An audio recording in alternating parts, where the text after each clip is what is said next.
Okay, so Akabayashi has to be one of the most badass, if not the most badass character on this show so far. Saika comes up to him, slashes him across the eye. He don't want to be possessed by Saika. He ain't having that. He yanks out his eye. He just tears it out. He's like, nope, enough of this, not gonna deal with it. Tears out his own eye. What the crap? Now this was a really good episode. It gave characterization to Akabayashi, who we really didn't know that much about before. In the last arc, he was just there. He had a scar on his eye. We never really knew how he got it or what his connections are to every other character. But of course, as we should come to expect from Durarara by now, all the characters seem to be connected in one way or another.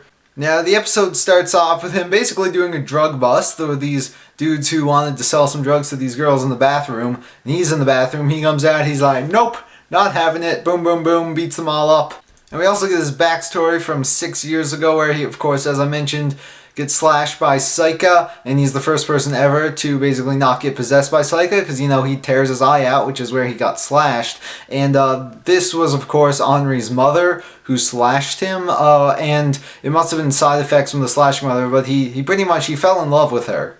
So next we see him have a run-in with these guys who think that he killed their boss and his boss as well, which he denies, and then these other fools come in, attack him, the shots fired, everything goes down. He's like, you know, I didn't kill my boss, but then we actually see how his boss died. So he was walking with Akabayashi, and he's talking, we actually find out that he's the reason that Henri's father basically wanted to kill her and all that stuff.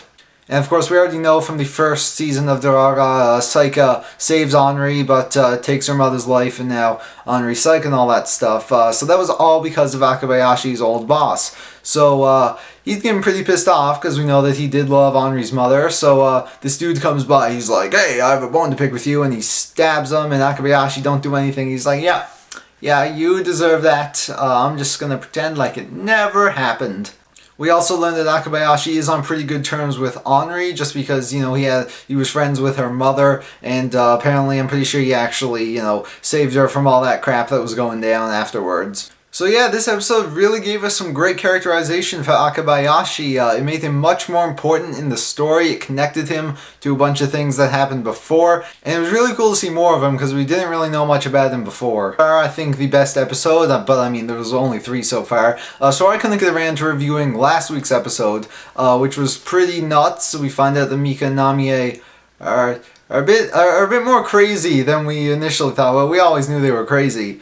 But, yeah, Mika wants to eat Salty's head. Yeah, that's a bit messed up. So yeah, I'm really looking forward to the next episode, because I like where this arc is going. So with that, I will see you guys in a week for a review of episode 4.